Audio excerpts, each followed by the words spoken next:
Hey there you lot, welcome back to Fat Glenn's Fish.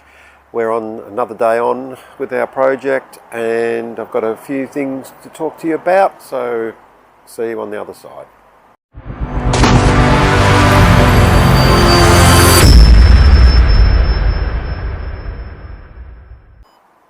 So it's my first day back at work after my little 11-day break. I'm still a bit husky from the cold and I've had a hard day at work unfortunately, so I'm a bit tired, but we've come home today to our Bunnings delivery has arrived. So you can see over yonder we've got our stack of form ply and melamine against the house, which to their credit, like I left delivery instructions to leave it stacked under the window on this part of the house, so they're kind of close to.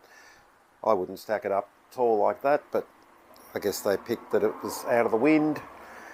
And we've got our timber down here on the ground as well. I will get busy now and I'll get this stacked in the place where it's going to end up. And tomorrow morning I'll get some of that timber back out and start cutting it up for legs. But it looks like they've done a good job on my request there. The couple of offcuts on the right of the form ply, so I'm well happy with what I've seen so far. Sunday Arvo now, Saturday Arvo now, sorry, and I'm just falling behind on this job because I'm lacking a bit of energy. I'm over the cold essentially, but certainly not feeling too sprightly, and I've been blessed with a couple of pretty tough shifts at my job this week, so I've been a bit lazy today. I put the timber away the other day. These are our rails. Haven't cut anything down yet. I'm going to do some work tomorrow, weather dependent, on the timber, because obviously I don't want this lying out in the weather any longer than it has to be, and it's lying out here in the space between our shed and house just purely because this is a bit of flat land that's not a thoroughfare that we use all that often, but subject to weather. So our timber's still long there, and what I want to do is get those cut down into their final lengths that will make up the legs, and that will allow me to store them in a different area on the back deck. And so I'll get these hopefully cut up tomorrow and some notching done, and depending on the weather I might even get some paint on yet. I've still got to determine how wet this timber is, and I'll get a better feel for that when I put a saw into it. It might be that I end up just building the thing and painting it a bit later, but I haven't paid for kiln dried timber. I've just paid for pine, and sometimes that can be a bit green and we don't want to be painting that when it's like that. I've been a bit sporadic with my effort indoors too.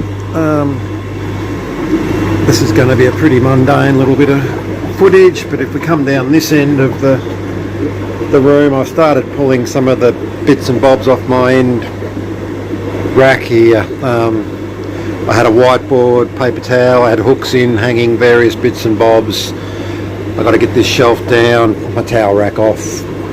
Just going to get this this wall exposed and ready, so that once we have moved tanks out of the rack, we'll unscrew that bit of form ply, and that'll allow us to get everything out that needs to come out. Another thing that's sort of held me up a little bit is I'm going to be doing some orders next week.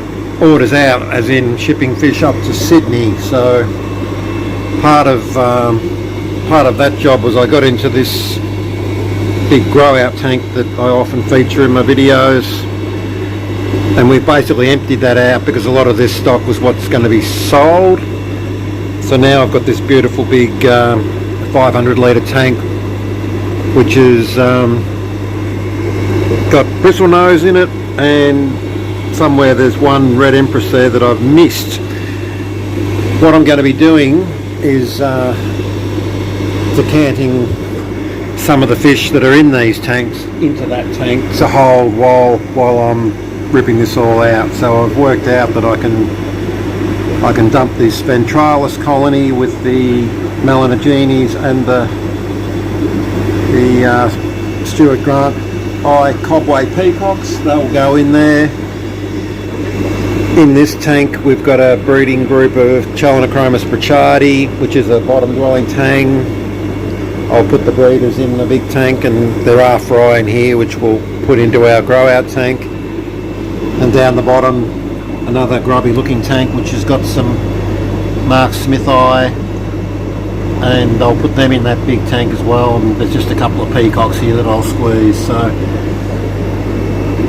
I haven't made anywhere near the project I would like to have, because I'm feeling a bit flat because of the amount that I've bitten off, and I sort of need a bit of I guess therapy, and part of that is going to be decanting this tank in particular with the silver stream peacocks, because these have started to breed quite well for me now, and I'll get to pull some baby fish out, which will be good fun and a little bit of reward for grunt work. So that's kind of where I'm at today.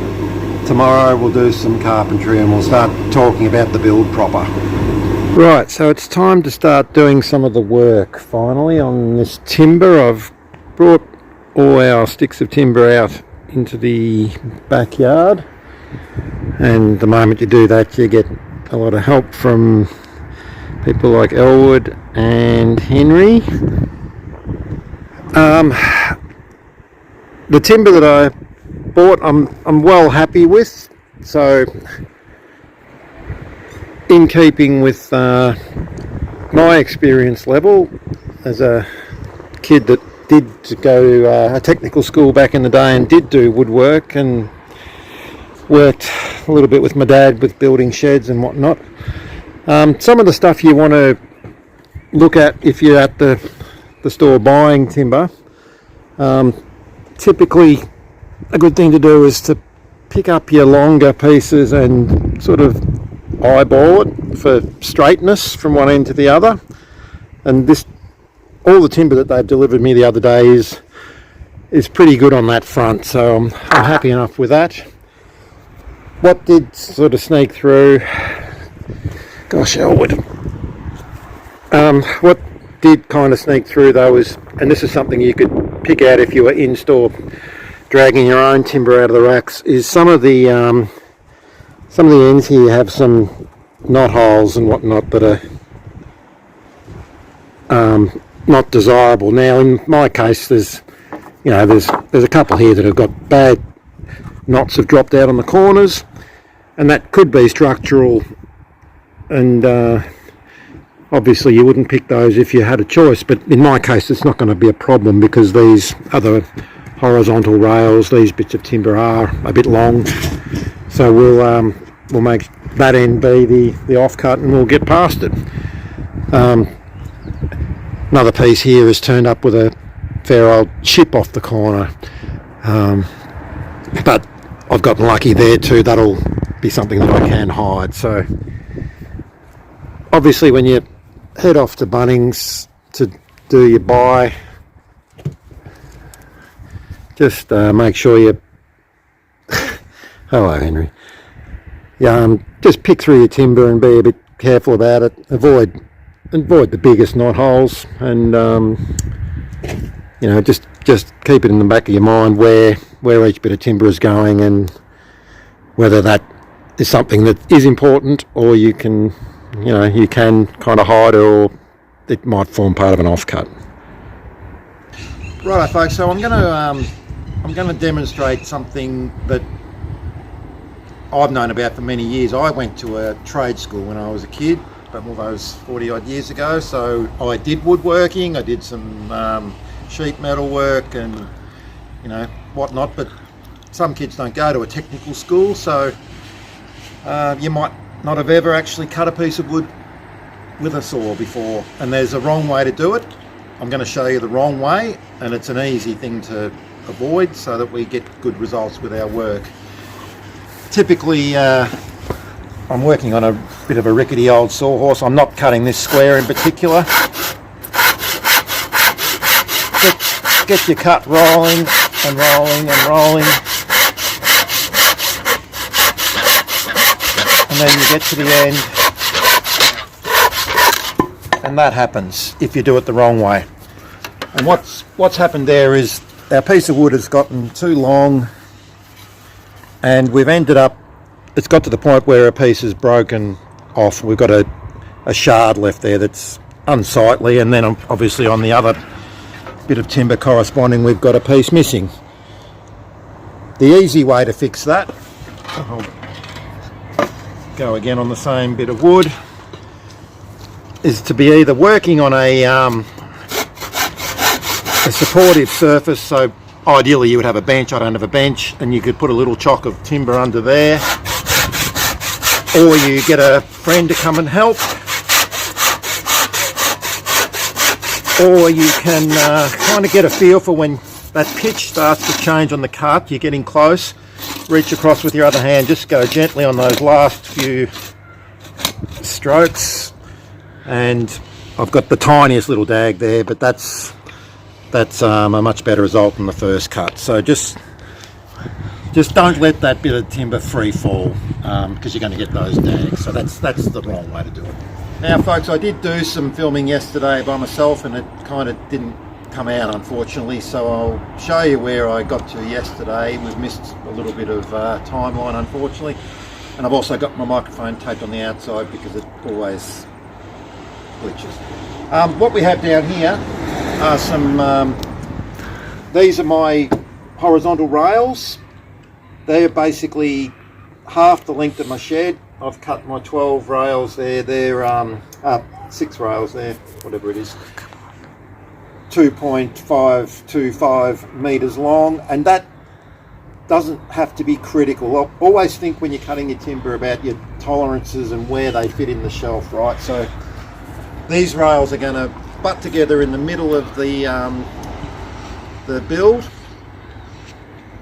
but at the end they're going to fit inside a piece of timber, where they can be 5 mil shorter and it's not going to do anything to our structure.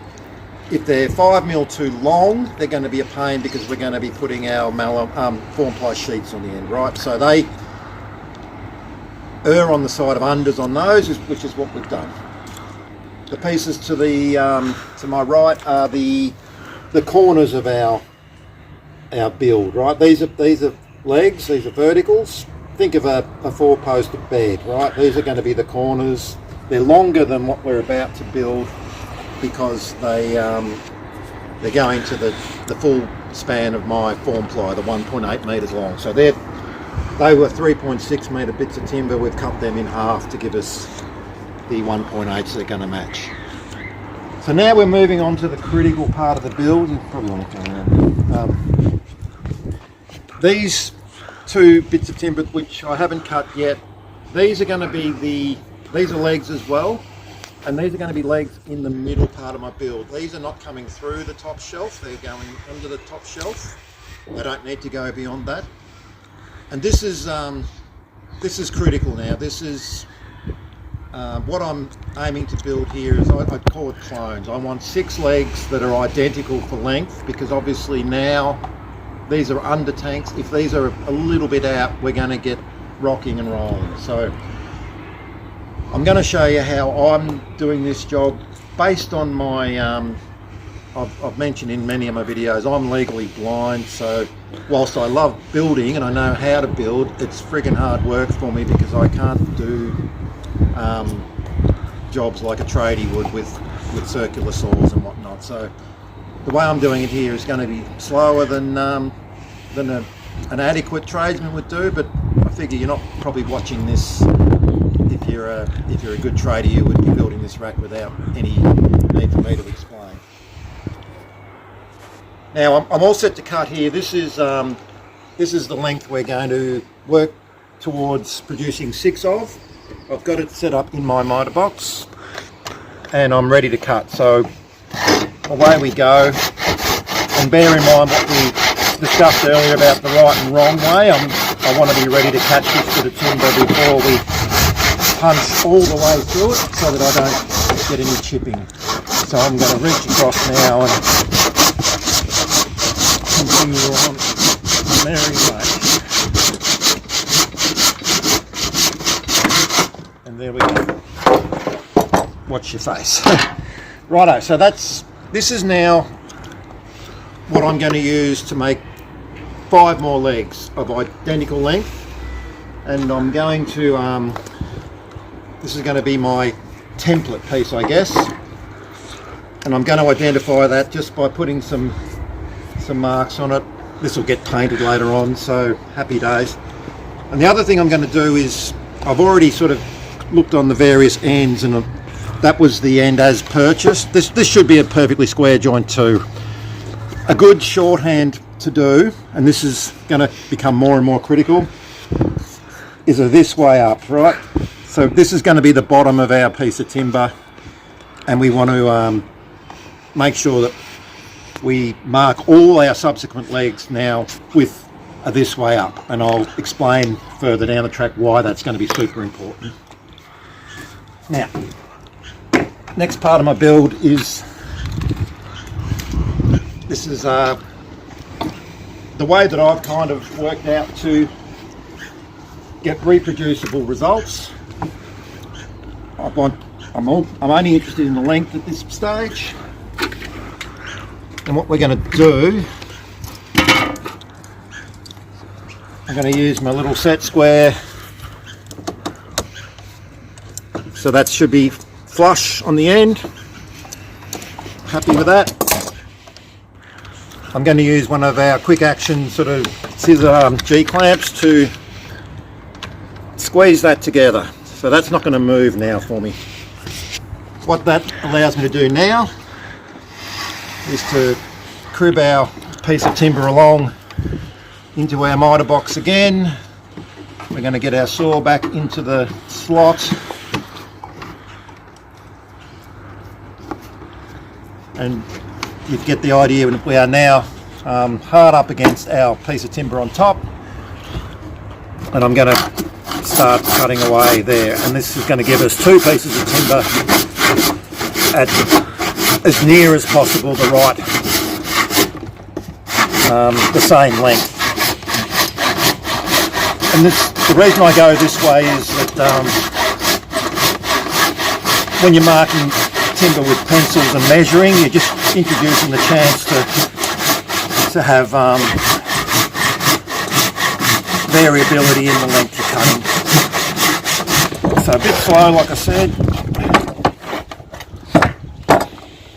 So now, hopefully we've got 2 bits of timber,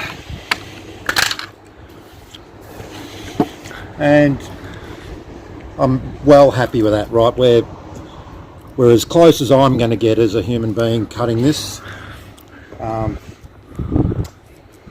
So that's kind of the method I'm going to use now to produce my next 4 legs, all at the same length. I'm not going to bother filming that because it's a bit boring. You get the concept, right? That's how we're getting 6 identical length legs. Now I'll roll on now and get those prepared, and then I'll get back in a little while, and we're going to do the notches as the next step. But you don't need to see me cut. Thanks. Righto, welcome back. I've cut my 6 legs. We've got them on our sawhorses here, and here's how I'm going to roll from here on. And this is really critical for the build. And once again, bear in mind my visual acuity is buggered, and I'm doing this a way that's worked for me. Obviously you guys might find it a lot easier. The first thing I'm going to do, these are our 6 legs. The one nearest camera is our template, which we've got our crosses on the outside. I'm now going to mark the rest of these with the this way up, and this is really important, and I'll tell you in a sec why.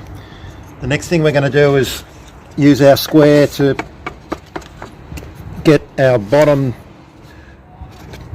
as flush and square as we can get it. And now we're going to use our clamp once again to squeeze that all together. So now we've got our timber stack fixed together solidly. And we'll come down the other end and I'll show you how I went with trying to produce these clones. Now, It's ended up being that we do have a couple that are a little bit higher, longer, but that's not irredeemable, right? We'll work around that, and once again, based on we've got our bottoms fixed in place, and that's the most important thing we're dealing with here. Now,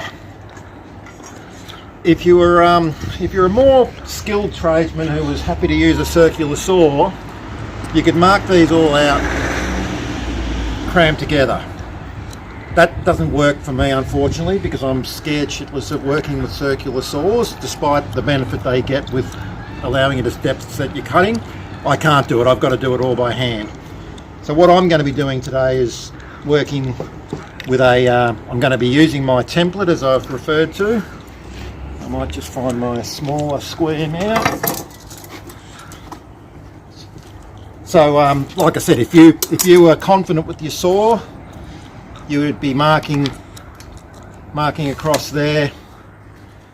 These are the pieces we're going to cut out. This is shorthand that's used in the trade, and you would we're going to set our depth of the piece we're going to rebate in using your set square. And I don't know, once again, if I'm over explaining stuff that most people have worked with, but if you undo the little nut, it allows you to set to the depth of this timber. That's the 35mm, and the typical way we would mark out is to use your texter or your pencil. Sorry, it's probably hard to see, and you would scribe that depth across all your piece. Oh, sorry, rough road. And obviously on each individual bit of timber. Now, if you were confident with that bloody circular saw, you can set that to the 35mm and go whooshka across there, and away you go. I can't do that, so I'm going to do this a different way, and something that's just more reproducible for me. My typical way through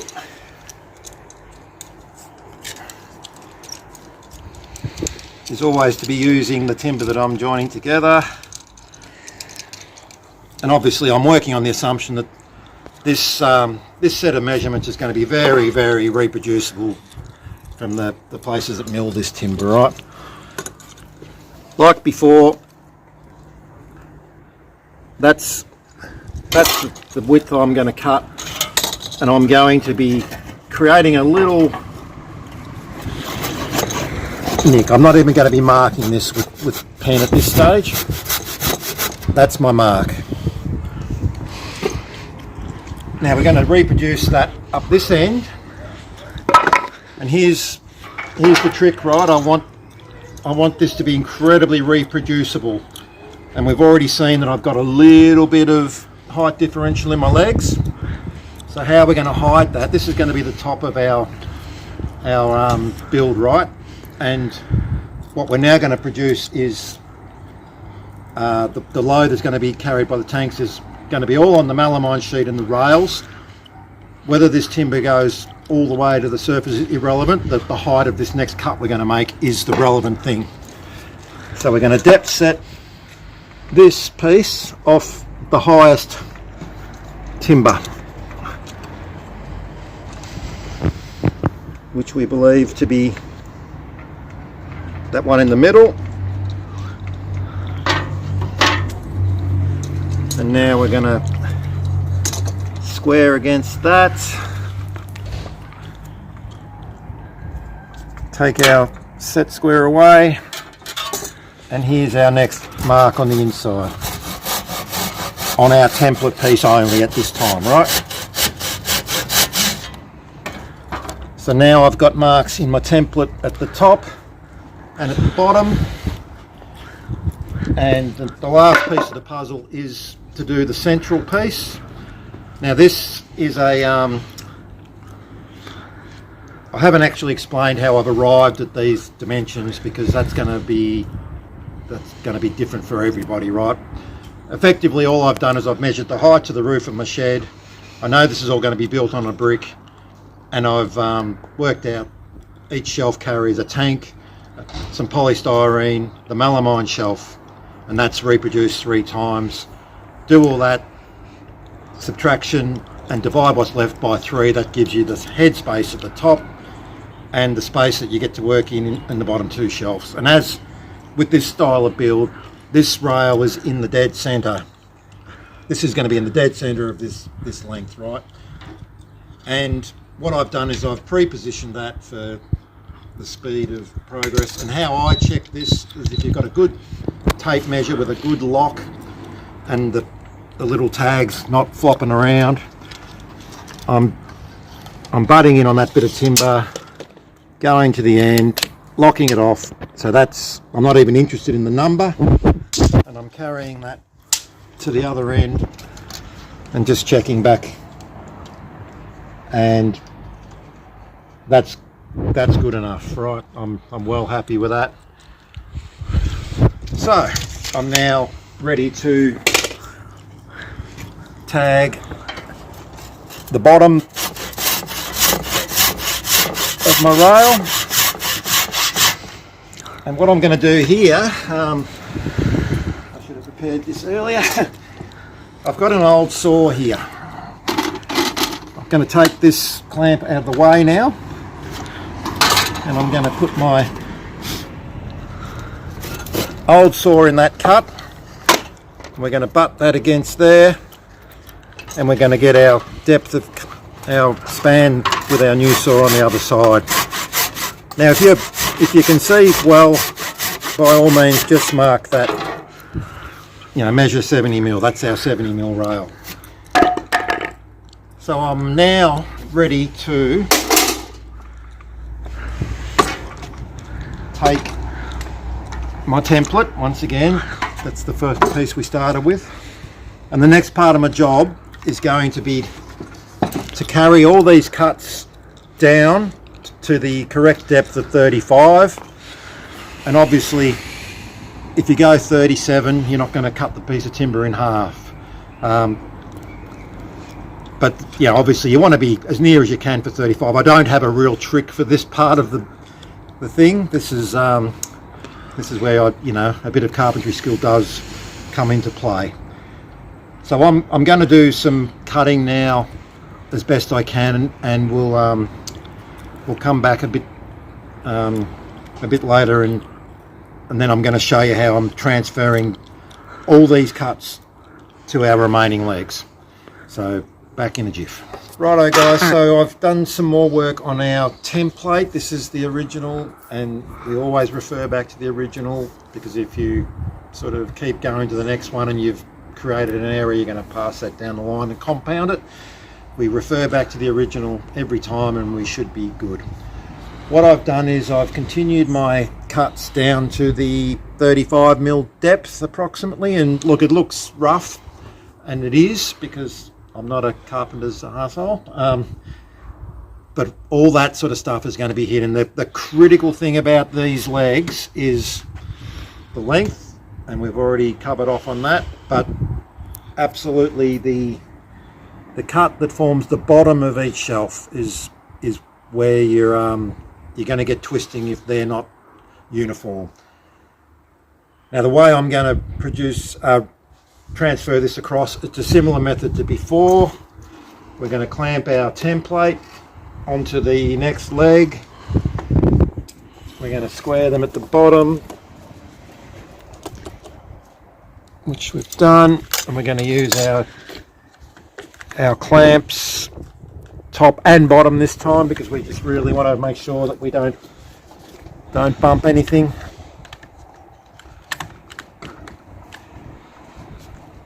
And now you're good to go.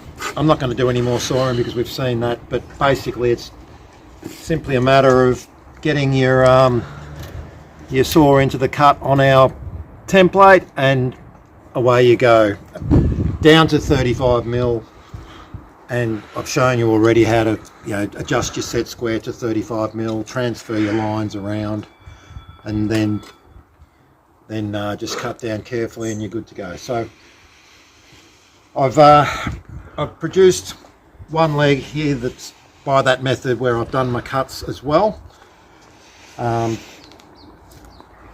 end piece, and this is, I think I might have mentioned it earlier, the shorthand that's used in trade, mark where the piece that's coming out with a cross, because the last thing you want to do is start at one end and have two of your joints on one side and you've somehow managed to flip it over and put your joint on the back at the other. It ruined a bit of timber.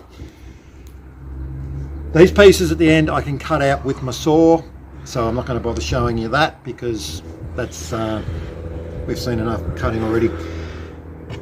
The middle notch is a little bit different, and what I've done is I've cut both sides of the notch and we've cut 3 or 4 more pieces, and this is a different skill we're going to use here. And once again, I'm sorry if I'm over explaining to people that have done this sort of carpentry in the past. We have to chisel this piece out, and the idea is with those extra cuts we're not trying to chisel the whole slab out in one go, right? We're just taking it down a bit at a time, and I'm not blasting all the way through to the other side. The bit I showed you earlier with how to do the saw cuts wrong and getting that chip on the corner, you'll get a similar problem here if you just go flat knacker from one side to the other. You can end up with a big chip down here, which we obviously don't want. So the idea is just to take them down in 3 or 4 increments, and remember we're taking out 35mm thick of timber here, so go 2 or 3 times over. And apologies for putting my fingers in the way. I'm doing a bit of this by feel because of my aforementioned crappy eyesight.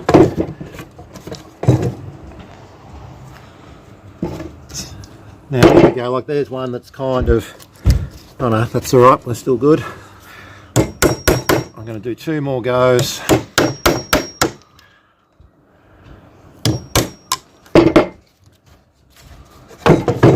Now I've seen blokes on YouTube doing this with their circular saw that I mentioned, where they've done a bajillion cuts and they barely even use a chisel. They kind of knock it all out with a hammer, and that's great work if you can do it, but I can't. Now I'm down close here, so I'm going to now get onto my line as best I can, and this is where we're just a little bit more gentle.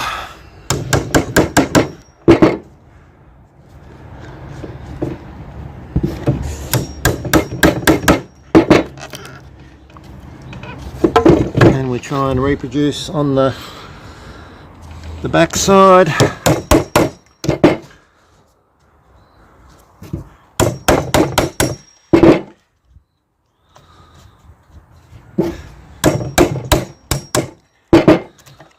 Now we should have got a bit here that's still a bit hard.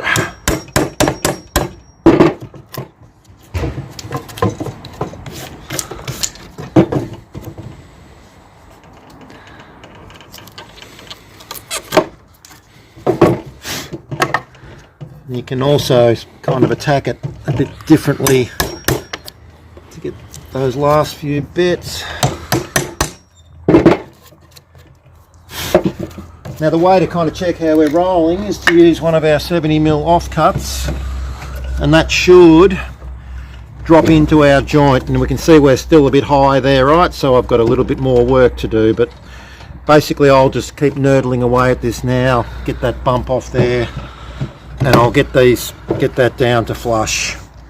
So that's a bit of carpentry 101.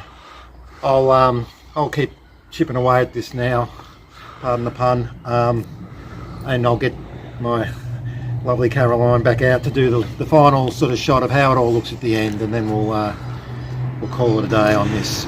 Right guys, I've had a series of just interruptions, and I've been working, and now I've been called into work today, So this is like 3 days on since the last lot of footage. I finally managed to finish notching out my timber yesterday, which was sort of brought on by urgency because of weather coming. So that's all now stacked up on the back deck and out of the weather, so that timber can continue to dry out before I contemplate painting. And I think that's roughly where we'll finish today. The next thing I've got to get onto, apart from moving fish out in the fish room, is to look at restoring those tanks over there that are they're 4x18s that have come out of a shop refit down here sort of 5 or 8 years ago, and they've sat in a warehouse for a time and then outside on a pallet. So they're looking a bit how's your father, but with a new coat of paint. I've got to patch a few holes where they've drilled them, and then I've got to cut some glass to do some cross bracing, and I'll sort of set up the mechanism that I use for my lid. So I guess we'll do a bit of filming on that in the next episode, amongst other things. So if that sounds interesting, I hope you can come back and watch part 3 of this epic saga. Thanks for your time, and we'll see you in the next one.